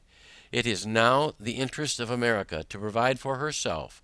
She hath already a large and young family, whom it is more her duty to take care of, than to be granting away her property, to support a power who is become a reproach to the names of men and Christians.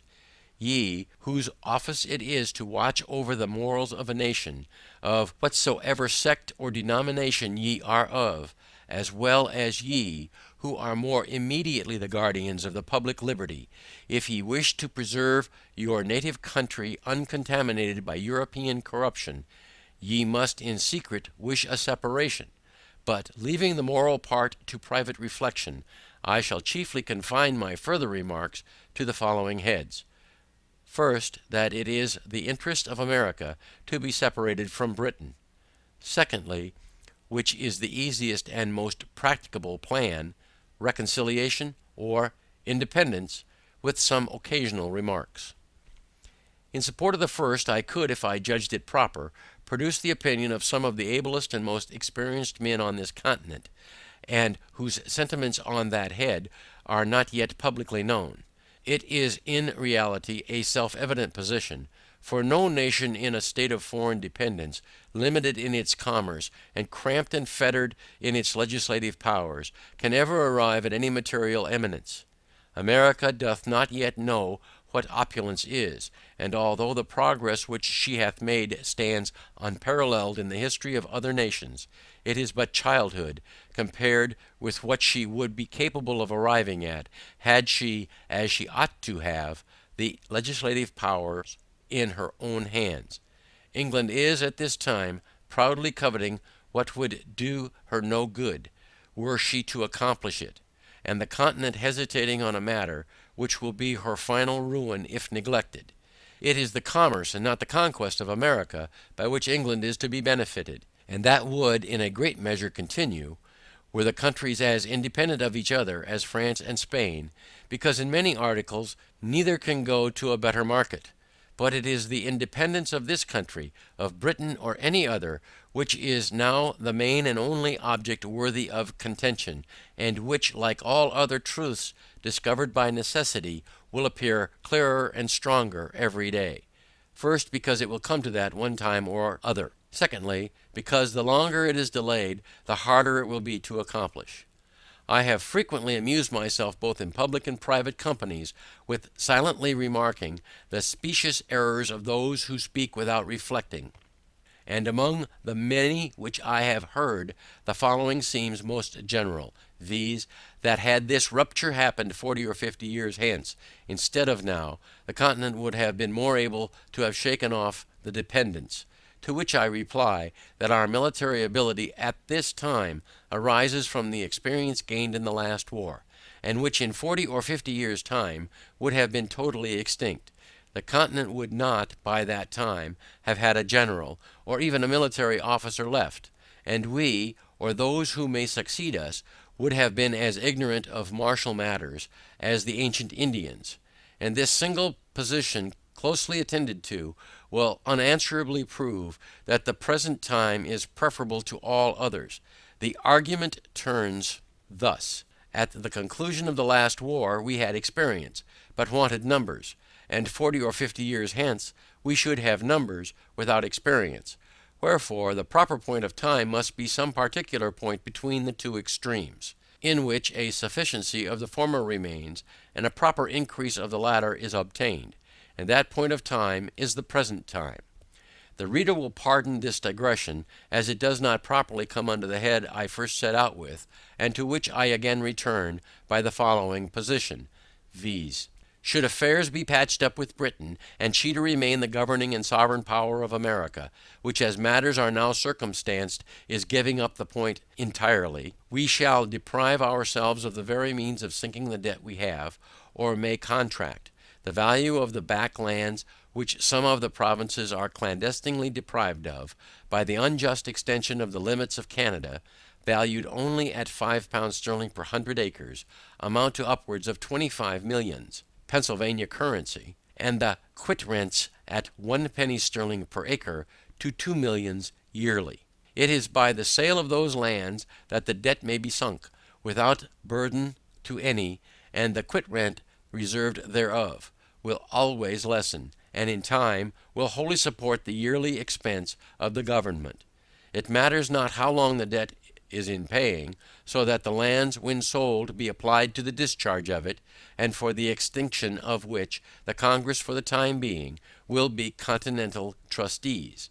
I proceed now to second head, viz.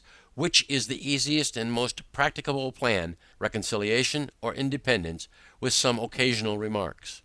He who takes nature for his guide is not easily beaten out of his argument, and on that ground I answer, generally, that independence being a single simple line contained within ourselves, and reconciliation a matter exceedingly perplexed and complicated, and in which a treacherous capricious court is to interfere, gives the answer without a doubt.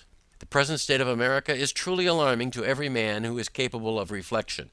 Without law, without government, without any other mode of power than what is founded on and granted by courtesy, held together by an unexampled concurrence of sentiment, which is nevertheless subject to change, and which every secret enemy is endeavoring to dissolve, our present condition is legislation without law, wisdom without a plan, constitution without a name, and what is strangely astonishing, perfect independence contending for dependence. The instance is without precedent. The case never existed before, and who can tell what may be the event? The property of no man is secure in the present unbraced system of things. The mind of the multitude is left at random, and seeing no fixed object before them, they pursue such as fancy or opinion starts. Nothing is criminal. There is no such thing as treason. Wherefore every one thinks himself at liberty to act as he pleases.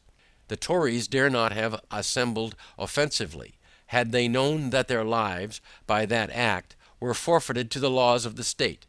A line of distinction should be made between English soldiers taken in battle, and inhabitants of America taken in arms. The first are prisoners, but the latter traitors. The one forfeits his liberty, and the other his head. Notwithstanding our wisdom, there is a visible feebleness in some of our proceedings, which gives encouragement to dissensions. The continental belt is too loosely buckled, and if something is not done in time, we will be too late to do anything. and we shall fall into a state in which neither reconciliation nor independence will be practicable. The king and his worthless adherents are got at their old game of dividing the continent, and there are not wanting among us printers who will be busy spreading specious falsehoods. The artful and hypocritical letter which appeared a few months ago in two of the New York papers, and likewise in two others, is an evidence that there are men who want either judgment or honesty. It is easy getting into holes and corners and talking of reconciliation, but do such men seriously consider how difficult the task is, and how dangerous it may prove, should the continent divide thereon? Do they take within their view all the various orders of men whose situation and circumstances, as well as their own, are to be considered therein? Do they put themselves in the place of the sufferer whose all is already gone, and of the soldier who hath quitted all for the defence of his country? If their ill-judged moderation be suited to their own private situations only, regardless of others, the event will convince them that they are reckoning without their host. Put us, some say, on the footing we were on in '63, to which I answer, the request is not now in the power of Britain to comply with, neither will she propose it. But if it were, and even should be granted, I ask, as a reasonable question, by what means is such a corrupt and faithless court to be kept to its engagements?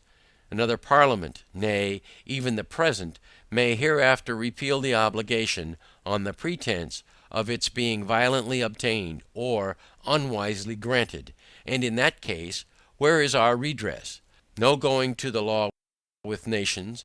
Cannon are the barristers of crowns, and the sword, not of justice, but of war, decides the suit.